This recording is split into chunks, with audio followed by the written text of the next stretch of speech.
Seguimos en su programa Despertar Político. Ahora le damos paso a don Sebastián Ferraté desde España.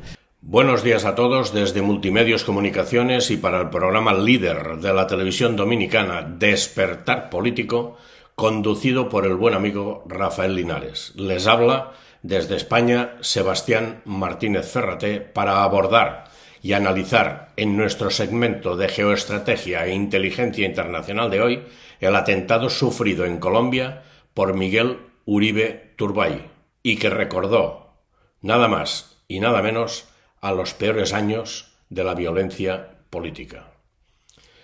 Que en 2025, amigos, atenten contra la vida de un precandidato presidencial en Colombia es reabrir una herida dolorosa que muchos creían cerrada. Y las hipótesis que investigan las autoridades son un ataque a lo que representa Uribe Turbay como senador opositor, a un partido político o un intento de desestabilizar al gobierno. Para aquellos que vivieron, y me incluyo porque yo también lo viví, los peores años de la violencia política de finales de los 80 con Pablo Escobar en guerra contra las instituciones públicas, el atentado recuerda a aquella sangrienta campaña presidencial de 1989 cuando 3 candidatos fueron asesinados en 6 meses. A pesar de la barbarie cometida contra Uribe Turbay, es osado comparar la Colombia de hoy a la de entonces. Pero, dice Laura Bonilla, subdirectora de la Fundación Paz y Reconciliación en Colombia, que en datos no tenemos la amenaza del narcotráfico de esa época. Aunque el acto fue muy vil, no estamos en el nivel de sometimiento estatal a las oleadas de violencia que se tuvo en el pasado. Pero sí llama la atención algunas coincidencias del entonces con la situación actual.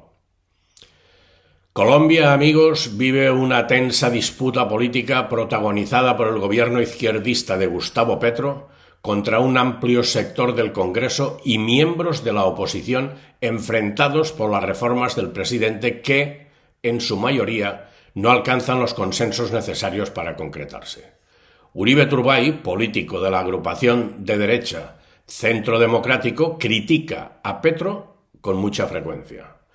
Tanto su partido como el expresidente fundador del mismo, Álvaro Uribe Vélez, son también blanco habitual de los reproches del presidente contra sus adversarios. La disputa política alcanzó una tensión crítica en esta semana pasada con un país pendiente de la supervivencia de un político baleado en público. Y al parecer, todo viene por la polémica reforma laboral propuesta por el presidente Gustavo Petro. Después de que la reforma laboral de Petro se hundiera en el Congreso el pasado marzo, este intenta lanzar una consulta popular para que sea el pueblo colombiano quien se pronuncie y apoye o no sus reformas. Dicha consulta fue también rechazada por el Congreso en mayo, pero Petro, alegando irregularidades en la votación, anunció que firmaría lanzar la consulta popular por decreto. Esto generó un rechazo inmediato desde la oposición, con varios juristas y expertos alertando que, como poco, la medida podría romper el orden constitucional. Horas antes del atentado, Uribe Turbay dijo en la plataforma digital y red social X que demandaría por prevaricación a los ministros que firmaran el decreto. Esto ocurrió justo después de que el presidente dijera en la misma plataforma que ministro que no firme el decreto presidencial de inmediato se va. El presidente es frecuentemente criticado por sus largas opiniones en X y en televisión, donde a menudo emplea un lenguaje hostil contra sus adversarios. El atentado precisamente fue utilizado por algunos de sus rivales para criticar este estilo del gobierno. Uno de los pronunciamientos más fuertes se produjo desde el exterior. El secretario de Estado estadounidense Marco Rubio dijo en esta plataforma X que esta es una amenaza directa a la democracia y el resultado de la violencia retórica izquierdista proveniente de los niveles más altos del gobierno colombiano. Directo sí que fue Marco Rubio. Petro, durante su alocución presidencial en la noche del sábado, criticó a quienes politizan la tragedia.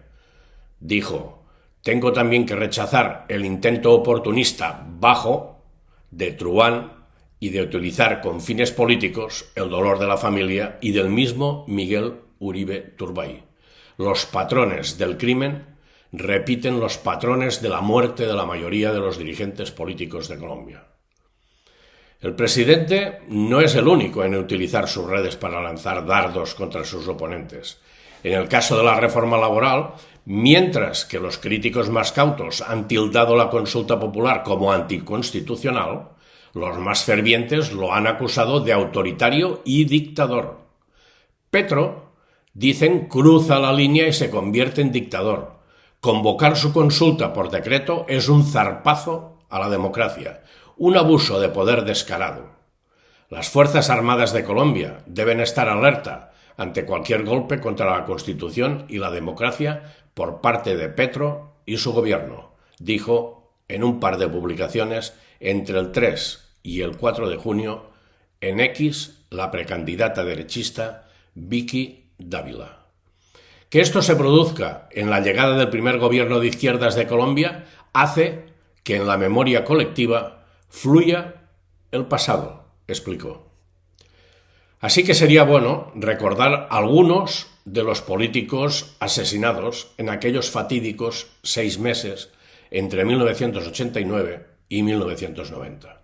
El primero, Luis Carlos Galán Sarmiento, abanderado de la lucha contra el narcotráfico y la corrupción, murió el 18 de agosto de 1989 tras ser baleado por sicarios en una acción atribuida al cártel de Medellín con apoyo de sectores corruptos del Estado. Menos de un año después, el 22 de marzo y el 26 de abril de 1990, fueron asesinados respectivamente Bernardo Jaramillo Ossa y Carlos Pizarro León Gómez. Jaramillo Ossa era miembro de la Unión Patriótica, alianza fundada por miembros de las FARC y del Partido Comunista Colombiano en 1985. Y Pizarro León Gómez era candidato de la Alianza Democrática M19, surgida a raíz de la desmovilización de la guerrilla izquierdista. Hay que hacer constar también que la propia madre de Uribe Turbay, Diana Turbay, murió en 1991 durante un intento de rescate tras pasar meses secuestrada por hombres comandados por Pablo Escobar. Más líderes políticos, periodistas y civiles murieron durante esta oleada asesina, en crímenes perpetrados por facciones tanto de derecha como de izquierda. Aquellos años fueron el punto más álgido que se recuerda de una historia política bañada en sangre en Colombia, siendo el asesinato del líder Jorge Eliezer Gaitán en 1948 el desencadenante para muchos de la violencia y la guerra que por décadas estigmatiza al país.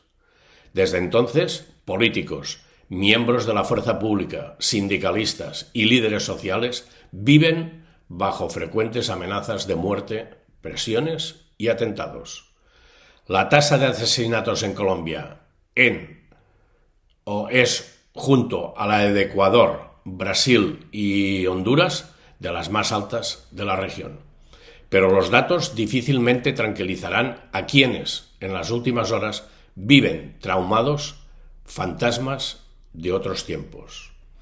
Fíjense, el diario colombiano El Tiempo informa que cuando el menor fue detenido aseguró que la orden de atentar contra Uribe Turbay la dio el hombre de la olla, en referencia a un punto de venta de droga de la capital colombiana.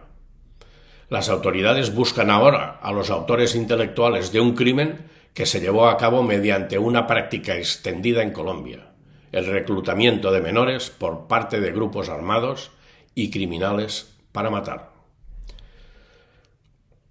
Según la Defensoría del Pueblo colombiano, en 2024 fueron reclutados 409 niñas, niños y adolescentes un aumento respecto a los 342 casos registrados en 2023.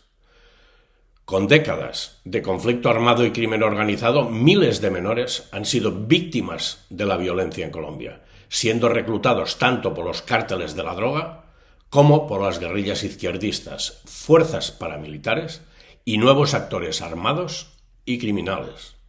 En los años 80, en plena época del terror de Pablo Escobar, recordemos, muchos niños y adolescentes se dedicaron al sicariato. En el entorno del cártel de Medellín se conocía como la práctica de los suizos, que eran jóvenes y menores que se vinculaban a misiones suicidas. Uno de los sicarios más emblemáticos fue John Jairo Arias Tascón, alias Pinina, a quienes investigaciones periodísticas señalan como uno de los favoritos y más cercanos a Escobar. A Pinina se le vincula con varios crímenes de alto perfil, como el asesinato del entonces ministro de Justicia, Rodrigo Lara Bonilla, en 1984. El atentado al avión de Avianca 203, en el que murieron 110 personas en 1989, y varios homicidios de políticos, periodistas, civiles y adversarios. Pinina murió en 1990 a los 29 años en un operativo policial en Medellín. Se cree que se inició como sicario a los 15 años. Los niños utilizados por grupos armados y criminales suelen tener un origen común. Proceden, en su mayoría, de zonas vulnerables y de bajos ingresos en espacios urbanos y de territorios rurales aislados con poca presencia estatal. El reclutamiento de menores ha estado impulsado por la desprotección de niños abandonados o marginados y por los vacíos legales en el sistema jurídico y penal colombiano con respecto a la responsabilidad de los menores. Es una mano de obra barata, fácil de reemplazar. Es común que en las ciudades también se dediquen al transporte de armas, drogas, venta de narcóticos, cobro de extorsión, sicariatos y asesinatos. La Jurisdicción Especial para la Paz, un órgano de justicia transicional en Colombia, estima que más de 18.000 niños fueron reclutados por las FARC solo entre 1996 y 2016, año en que esta guerrilla izquierdista firmó un acuerdo de paz con el gobierno colombiano. El Estado, amigos, sigue en conflicto con otras guerrillas y grupos armados, como es el Ejército de Liberación Nacional, el ELN, y las disidencias de las FARC que no se adhirieron a la paz, así como con el Ejército Gaitanista de Colombia, conocido como el Clan del Golfo y considerado por el gobierno como la mayor organización criminal de Colombia. Así están las cosas, amigos. Les queda mucho trabajo por hacer al gobierno colombiano, si realmente quieren hacerlo. Feliz día y bendiciones. Y hasta aquí, señores, la participación de nuestro CEO, Sebastián Ferraté, una vez más con ustedes, analizando este tema tan interesante de carácter internacional que conmueve a toda la comunidad de multimedios de comunicaciones, y Rafael Linares Guerrero.